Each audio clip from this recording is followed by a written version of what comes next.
So ever since COVID, the economy and customer behavior seems to have shifted.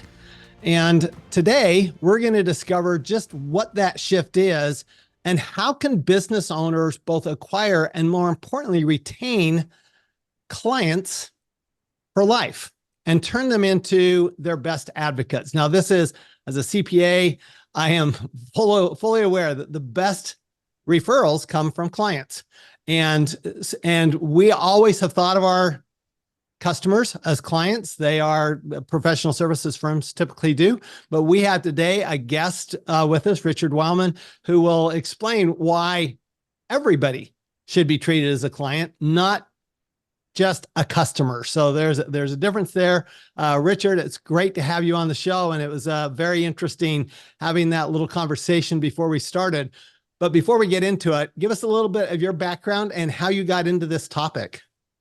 Well, Tom, thank you. And thanks for the privilege of being with you today and for all of you that are listening so we can have this important discussion. Long background, I'll be very brief here.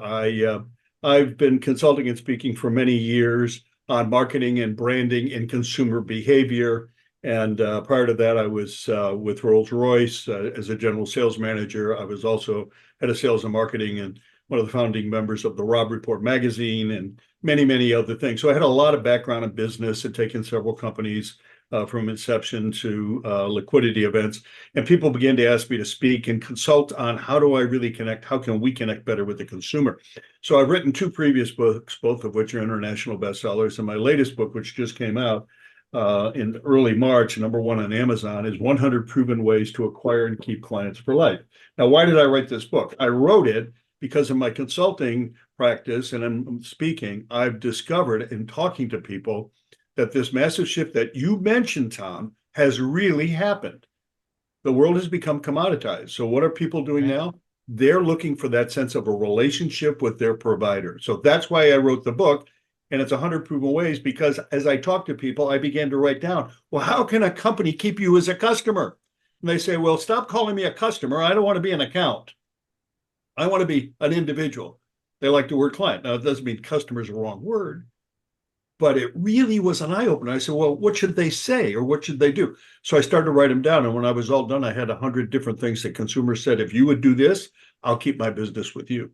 That's terrific. So everybody get the book, 100 Proven Ways to Acquire and Keep Clients for Life.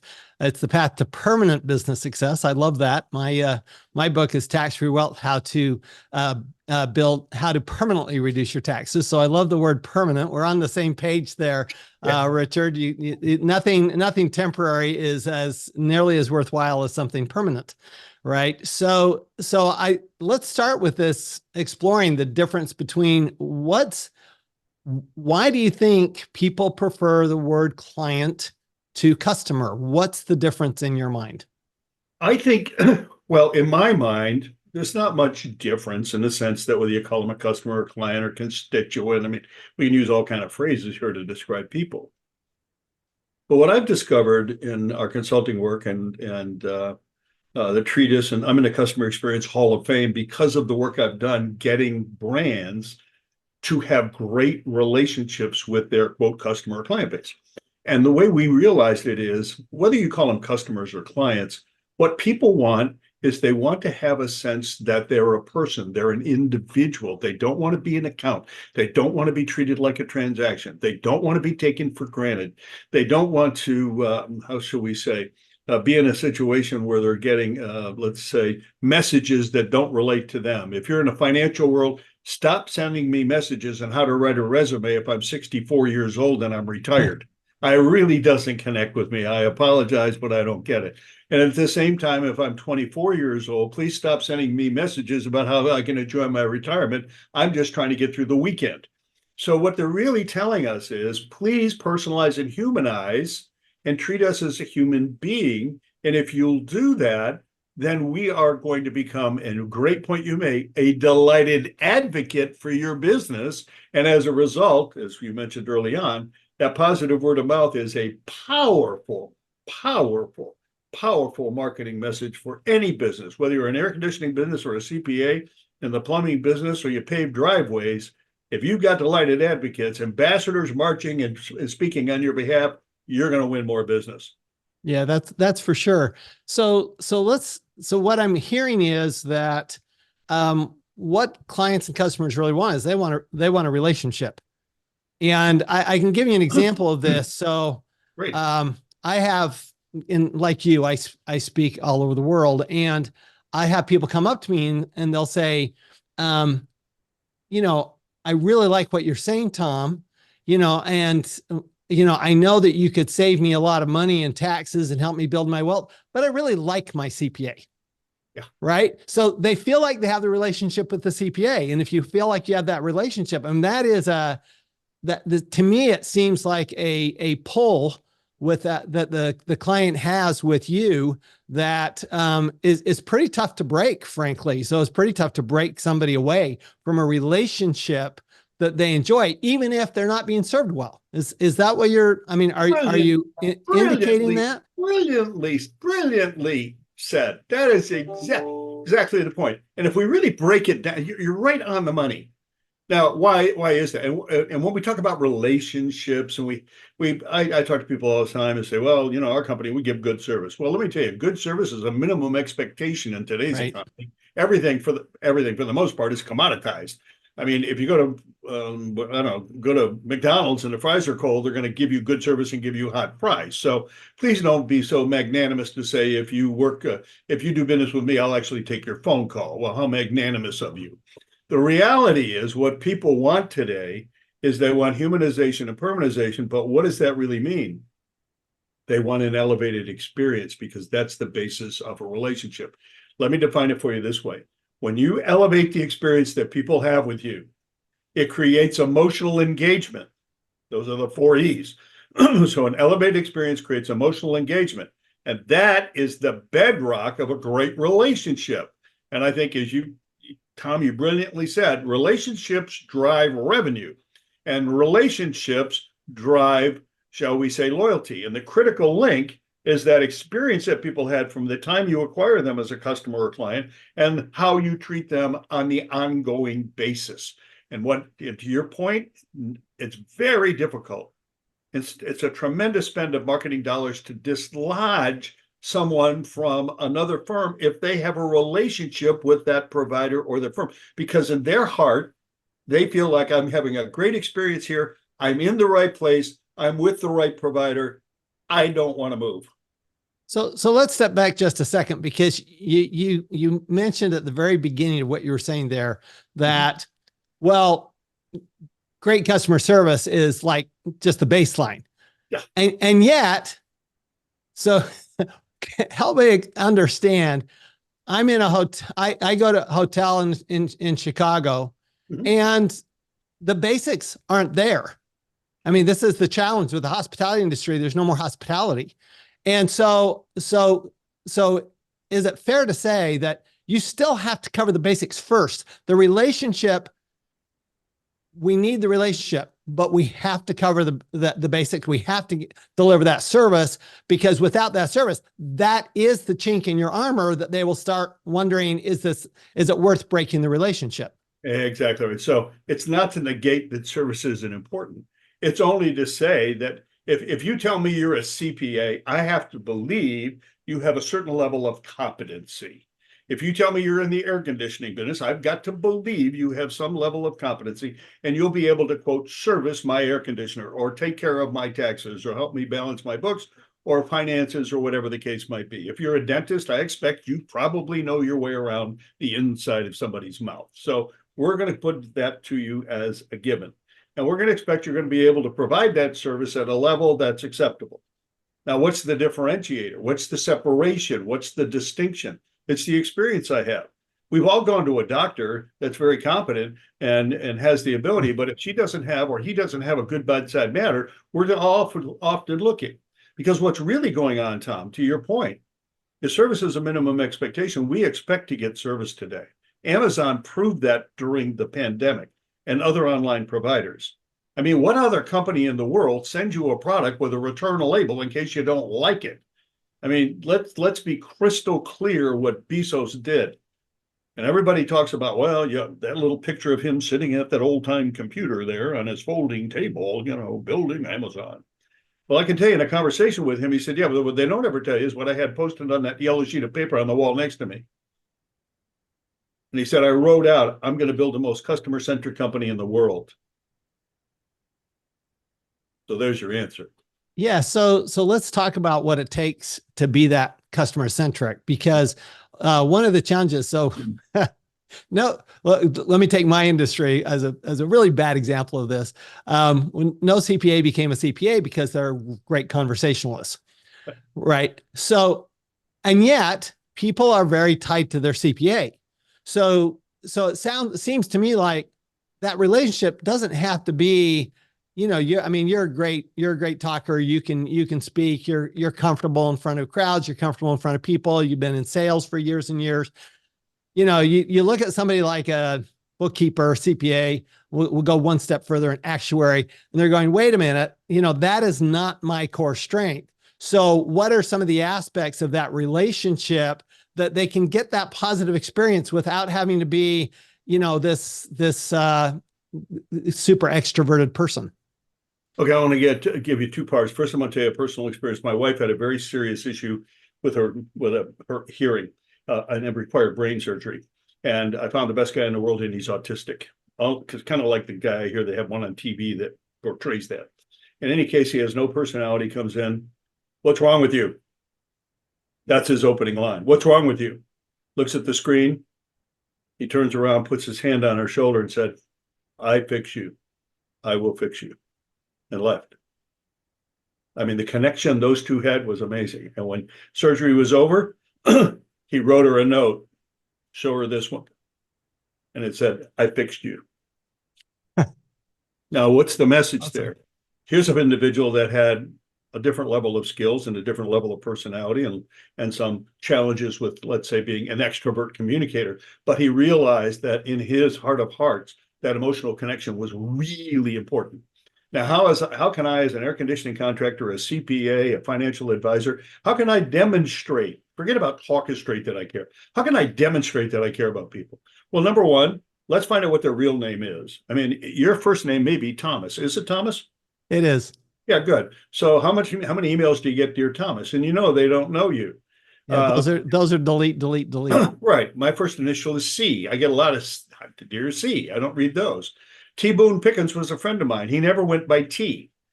Her name might be Elizabeth, but is it Liz or Beth or Betty, or what is it? Or is it Lizzie? Do you know, and is it in your database? That's the issue. When you send out your emails, how are you signing your emails? Best. It's the number one disliked signature line in the country. Really? Number one. 6,048 people commented. Number one most disliked. Number two was "Sincerely yours." Institutional. So then we ask, what would you like? Warm regards, kind regards, or even best regards is better than either of those two. Another thing they dislike, stop sending people emails. "I'm just following up with you, Tom, to see what decision you've made." Well, number one, if I'd made a decision, I would have already called you. Let's just tell the truth. And number two, and maybe more importantly, instead of following up with me, why don't you come in? And I would call, "Hey, Tom, Richard Weylman here. I've identified 2 additional steps you can take to get your financial life in balance. Let's have another conversation." Because adults want steps. Another thing you can do, if somebody says no, they call you and say, I need new flooring in the house." Great. Got that for you. You need flooring in the house. Great. And then you give them a quote and they decide, whoa, I can't do that right now. So what do you do with those people? Most people just say, move on to the next prospect. I don't. We send them a thank you note for saying no. "Dear Tom, disappointed we're unable to do business right now. I look forward to serving you in the future. Always feel welcome to call." I just spoke at a conference in Chicago. 5 years ago, I sent the guy a note, "Disappointed we're unable to do business now." The CEO got up and read the note. He said, "Before I introduce my next speaker, I want to read the note he sent me 5.5 years ago. Disappointed we're unable to do business now. I look forward to serving you in the future. Always feel welcome to reach out." So you talk in your book about emotional security.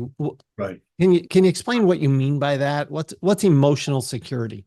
Well, and why would an entrepreneur of all people care about that? Because all decisions, I mean, we don't like to admit this, Men really don't like to admit it.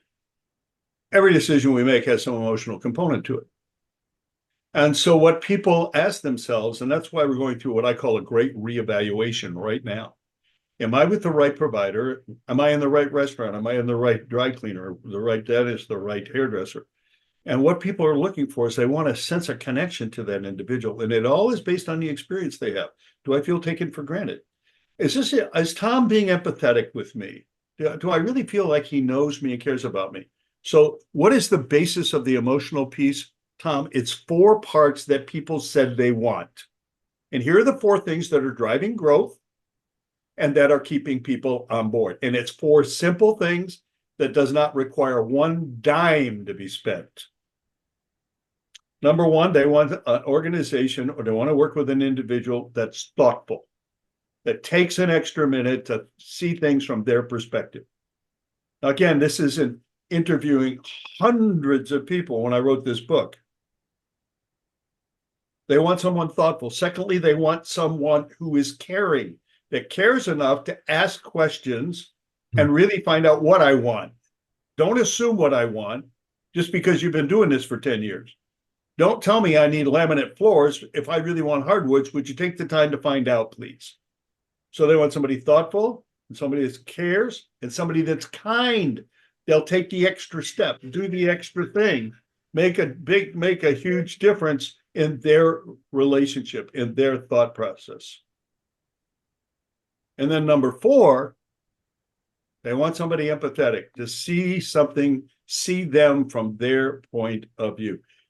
Often people would say to me, I just wish they would sit on my side of the table and stop asking sensitive questions aggressively. And I'll give you an example. I might say, Tom, if you don't mind me asking how much you want to invest, well, I do mind you asking. And I don't appreciate you bringing it up.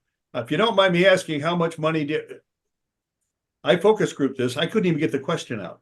As soon as I said, if you don't mind me, they'd hit rude. I say, okay, folks, now here's the way this works. Let me explain it again. I'm going to ask you a question, and then you can hit the empathy button or the rude button. Okay, everybody clear? Got it? Good. Here we go. Ready? If you don't mind me, the folks, again, I have to get the question out.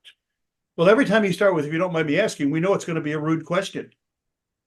Now, let me ask it a different way. How much money do you want to invest in a new home? If you don't mind me asking. Put the predicate on the back, 93%. Very empathetic, very caring, very kind. That's interesting. So I do an experiment when I teach CPAs and see what you think. So I will actually go up to a woman, because it's very impolite to ask a woman her age. Right. So I said, I will ask, I said, would it be okay if I asked you your age? And 100% of the time, they'll tell me their age. I didn't even ask them their age, but they're fine with it. And they all feel, you know what? You asked me. You asked me, would it be okay if I asked the question? Not would it, not would you tell me your age if you don't mind, but would it even be okay for me to ask you the question? I think asking that permission seems to be the most genuinely caring thing that a person can do, is to ask, is it okay if I even ask the question? That's exactly what you do. This, and if you don't want to do it that way, like I did, put the predicate on the back, if you don't mind me asking. And you'll see people, they'll slump and go, well, I normally don't talk about this, but let me tell you what. And the next thing you know, here comes their entire story. And they all have a story. Most people don't care about it. Always. Business, you know, if you really think about where we are as a community of people around the world, Chick-fil-A, very well, True Kathy was a good friend of mine, a founder of Chick-fil-A, and we had a lot of conversations, traveled a lot together. He's passed away a couple of years ago. His son Dan runs the place. But he used to always tell me, he said, Richard, you know, we always got to remind all of our people that we're not in the chicken business. We're in the people business. And he said, we're going to reinforce it's always please, thank you, and my pleasure. Well, you know what? People don't realize Chick-fil-A is closed 52 days a year. They're closed on Sunday. Well, okay, big deal. Well, let's look at it differently. I got a lot of entrepreneurs, you do too, I'm sure, listening to this. So here's what really happens. Chick-fil-A closes November 10th and reopens January 1st. That's another way to look at it. 52 days. So could you please explain to me, and they're not open 24/7. So why is it they produce more revenue per franchise, per location than any other franchise in the world? You know what it boils down to? Please, thank you, and my pleasure. When I wrote the book, I walked the line. I asked Dan, can I walk the line of people? He said, sure, they're going to tell you, though, they're not here for the chicken. I said, really? He said, oh, they're going to love the chicken, but what they really love is the experience. I said, well, I'll find out. And I'd stick my book in the car and say, hi, welcome to Chick-fil-A. Why are you here? Oh, well, we're going to order chicken sandwiches, Chick-fil-A sandwiches. Great. Do you love them? Oh, we love them. But why are you here? For the sandwiches? Oh, they're just so polite and nice to us here. I mean, car after car after car after car. And then this last car, this little kid said, because I always ask for extra pickles and they always bring them out for me. They're just wonderful to me here. And you go, and they're closed from November 1st to December 31st. And then people wonder, is it important to elevate people's experience? I mean, how is this a question? Well, it's so the question I get the most is, how do I find a good CPA, right? How do I find a good tax advisor? Right. And when I wrote my book, Tax Free Wealth, several years ago, I was asked to actually put in the book, what questions should you ask when you're interviewing a CPA? And I said, I'm happy to put that in, but I think that's the wrong approach. I think what we need to do is, what questions should they be asking you?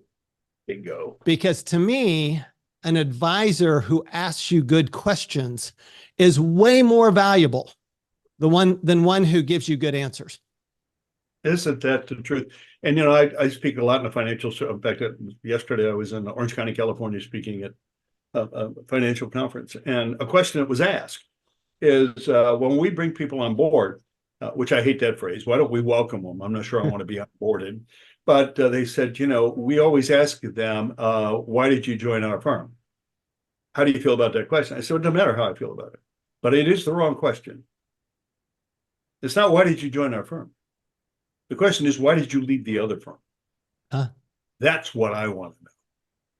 Because if I can know what motivated you to come to us because of what happened over there, I can make absolutely positively sure it never happens over here. I like that. And I think that, I want to just another couple of minutes on that experience, because to me, it sounds like that's really the crux of what we're talking about here, is generate that experience. So one of the things we do with a new employee is we have a routine where when they're introducing themselves to the group, we ask them to share something they don't want us to know. Great.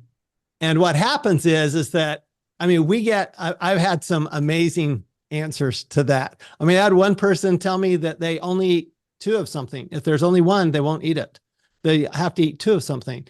There are these little things that are a spark about them, and they're very personal to them, but they're not, they're not deep. They're just personal to them. Yeah. And all of a sudden, like, oh, well, then, we know something about you that other people don't know.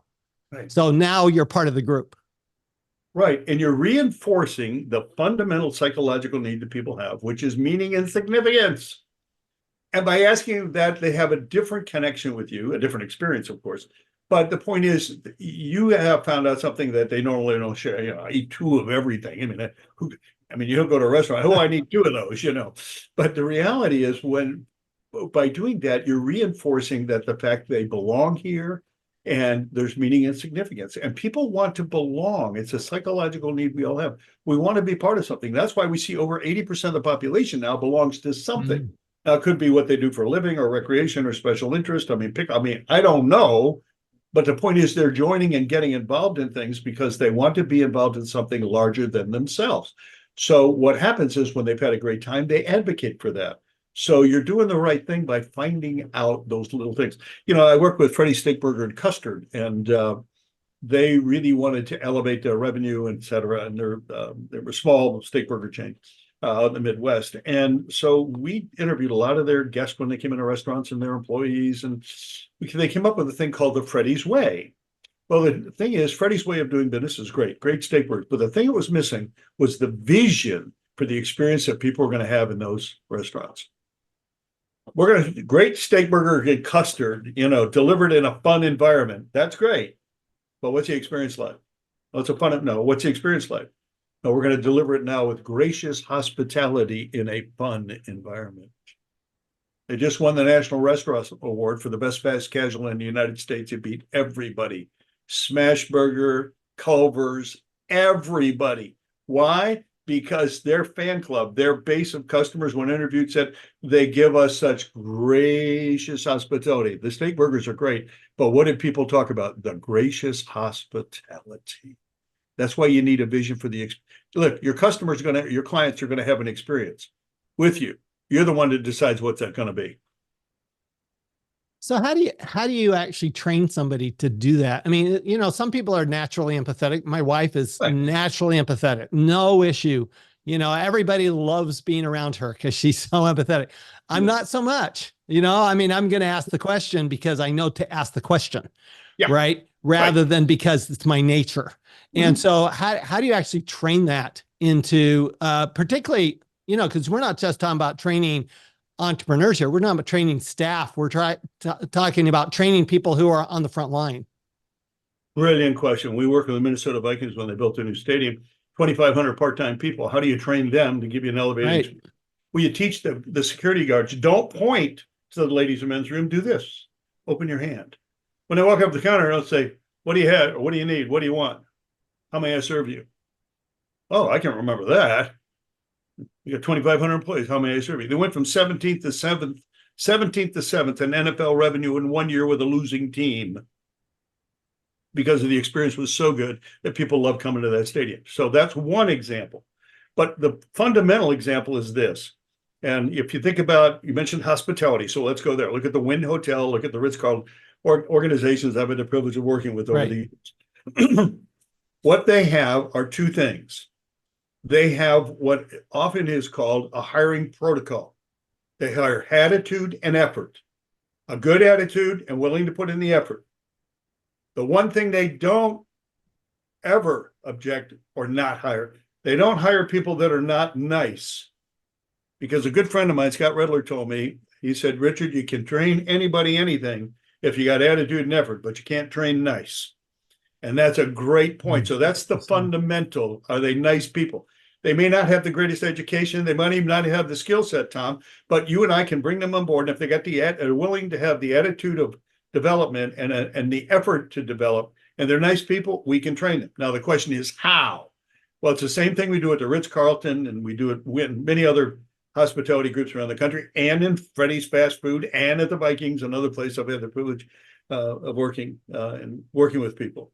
We have rituals every morning when the team comes together. I'll give you an example. Ritz-Carlton, we have the gather room. The whole staff comes together. The associate manager, GM comes down, whoever the duty manager is that day, and said, okay, who's in house today? And they tell us about the high-end guests that are in house. And they say, okay, what's our ritual for today?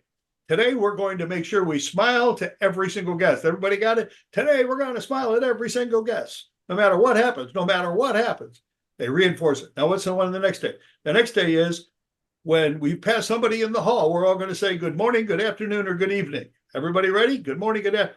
What do? They reinforce in that staff the importance of demonstrating an elevated experience. And so what's the net result? I mean, God, Ritz-Carlton occupancy is running almost 98% worldwide. And I mean, come on, you can stay at a hotel for $179 a night and all the free bacteria you want, or you can stay at a Ritz-Carlton for $600 a night, but it's a bed across the street. So why are they full? Because people are paying for the experience they get. Yeah, there's no question. I like you, I travel a lot and I spend a lot of time in hotels. Yeah. And the one place I can absolutely know I'm going to be comfortable in is Ritz-Carlton. I can go to another high-end hotel, spend just as much money. And I mean, I was at one the other day, really fancy hotel right on the beach, Palm Beach. And they didn't have a room. They didn't have my room that I ordered. They said, well, we don't guarantee a room. I'm going, you're charging $900 a night and you don't guarantee a room. Well, here's what was great. He goes, well, he figured it out. Well, good for him that they at least train them to figure it out. But at Ritz, I would never have had that issue. No, never would have. Never. It wouldn't have not even been a conversation point. Exactly. It would be, we're going to get you that room. That's what we're going to do. We're going to get you that room. I can tell you the mantra that's in their code is called, and I'll tell you what the words are. I don't normally talk about that. They're taught, let me get that for you. That's the right word. If you ask something, you should always say, let me get that for you. Even if it's not in your wheelhouse, you might be a bartender and somebody, I'd like to upgrade. Let me get that for you. And that's what they're taught. Now, why? Because they hire nice people that have an attitude of, I want to be a better individual. I want to have a career, and they're willing to put in the effort to get there from here. And that's why they're running the numbers they are. And look at the Win. The Win is a runaway train. The numbers are stunning. But why? Please, thank you, and my pleasure. It's that simple. Yeah. It's that simple. Richard Weylman, the book is 100 Proven Ways to Acquire and Keep Clients for Life. And from my 45 years of experience in business, I can tell you that nothing is more important than your client. And nothing is more important than your client being your advocate. As you say, Richard. Richard, for more information about what you're doing, where can people go? Oh, thank you. They can go to Richard, last name Weylman, Weylman, richardweylman.com. You can go there, you can order the book through there. Of course, you can get it on all the bookstores and excuse me, Amazon, etc. But you can go to richardweylman.com. There's a whole section on the book. You can download chapter 1 free. And when you get the book, right, and I tell you this right in the book, when you get the book, you'll see all these different charts and graphs and things you can do to like a cultivation calendar for all your customers and clients for a year. What specifically you can do. Well, you don't want to copy it out of the book. So I put them on the website, my website, richardweylman.com. You can just go to tools, click on it. They're free, download it. You get them in a Word doc. And now you got all the tools you need to implement, including 90-day action plans to use with your team, et cetera. And also, if you want me to like to inquire about speaking at your conference, that would be my privilege. And there's an inquiry form there. I also just uploaded, I'm getting ready to do a national book tour. And so I put about, I think it's 25 short 2-minute vignette videos up there that you can go and watch and show at your sale. They're free, just go enjoy them. Show them at your sales meeting, but they give you points to highlight about how you can elevate the experience and really acquire and keep more clients for life. And they're on the site. It's not tied to YouTube. They're standalone, so you don't have to push through commercials and all that stuff. So, but it'd be a pleasure to work with you. Tom, thank you so much for having me. It's such a privilege and a blessing. Yeah, thank you. Thank you, Richard. It's been delightful. Time has flown by. I encourage everybody, listen, watch this again and again, and get the book, 100 Proven Ways to Acquire and Keep Clients for Life. As we say in our franchise of tax advisors, we say it's better clients first, then better practice, then better life. It's always the clients first. And when we do that, when we really are looking at the clients first and looking at them as clients, we'll always end up with way more money and way less tax. Thanks, everyone. We'll see you next time. This podcast is a presentation of Rich Dad Media Network.